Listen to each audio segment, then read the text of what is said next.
ದಕ್ಷಿಣ ಕನ್ನಡ ಜಿಲ್ಲೆ ಬಂಟ್ವಾಳದ ಮಣಿನಾಲ್ಕೂರು ಹಂಡೀರಿನಲ್ಲಿ ಮಹಿಳೆಯೊಬ್ಬರ ಮನೆಯಿಂದ ಸ್ನಾನ ಮಾಡುವ ಹಂಡೆ ಹಾಗೂ ಅಡುಗೆಯ ಪಾತ್ರೆಗಳನ್ನು ಕಳ್ಳತನ ಮಾಡಿದ ಪ್ರಕರಣಕ್ಕೆ ಸಂಬಂಧಿಸಿದಂತೆ ಓರ್ವ ಆರೋಪಿಯ ಬಂಧನವಾಗಿದ್ದು ಆತನಿಗೆ ನ್ಯಾಯಾಂಗ ಬಂಧನ ವಿಧಿಸಲಾಗಿದೆ. ಇನ್ನೋರ್ವ ಆರೋಪಿ ತಲೆಮರೆಸಿಕೊಂಡಿದ್ದಾನೆ.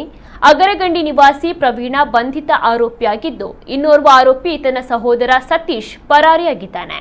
ಹಂಡೀರು ನಿವಾಸಿ ಮುತ್ತು ಅವರು ಮನೆಯಲ್ಲಿ ಒಂಟಿಯಾಗಿ ವಾಸವಿದ್ದು ಅವರು ಅಲ್ಲೇ ಪಕ್ಕದಲ್ಲಿ ಇರುವ ಮಗಳ ಮನೆಗೆ ತೆರಳಿದ ವೇಳೆ ಈ ಘಟನೆ ನಡೆದಿದೆ. ಜೂನ್ 25ರಂದು ಬೆಳಿಗ್ಗೆ ಮಹಿಳೆಯ ಪುತ್ರಿ ಮನೆಗೆ ಆಗಮಿಸಿ ಪಾತ್ರೆಗಳನ್ನು ತೊಳೆದು ಮನೆಯ ಹೊರಗಡೆ ಒಣಗಲಿಟ್ಟು ತಾಯಿಯೊಂದಿಗೆ ಪಕ್ಕದಲ್ಲೇ ಇರುವ ತನ್ನ ಮನೆಗೆ ತೆರಳಿದ್ರು. ಆದರೆ ಸಂಜೆ ಬಂದು ನೋಡುವಾಗ ಪಾತ್ರೆಗಳು ಇಲ್ಲವಾಗಿದ್ದು ಕಳ್ಳತನ ನಡೆದಿರುವುದು ಬೆಳಕಿಗೆ ಬಂದಿತ್ತು.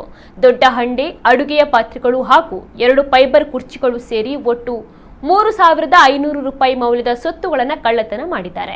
ಈ ಕುರಿತು ಒಂಟಿ ಮಹಿಳೆಯರ ಅಳಿಯ ಪದ್ಮನಾಭ ನಾಯ್ಕ ಪೊಲೀಸರಿಗೆ ದೂರು ನೀಡಿದ್ರು. ಬಂಟ್ವಾಳ ಗ್ರಾಮಾಂತರ ಪೊಲೀಸ್ ಠಾಣಾ ಇನ್ಸ್ಪೆಕ್ಟರ್ ಟಿಡಿ ನಾಗರಾಜ್, ಗ್ರಾಮಾಂತರ ಎಸ್ಐ ಹರೀಶ್, ಪೊಲೀಸ್ ಠಾಣಾ ಅಪರಾಧ ವಿಭಾಗದ ಎಸ್ಐ ಸಂಜೀವ ಹಾಗೂ ಸಿಬ್ಬಂದಿಗಳ ತಂಡ ಆರೋಪಿಯನ್ನು ಬಂಧಿಸಿದ್ದಾರೆ.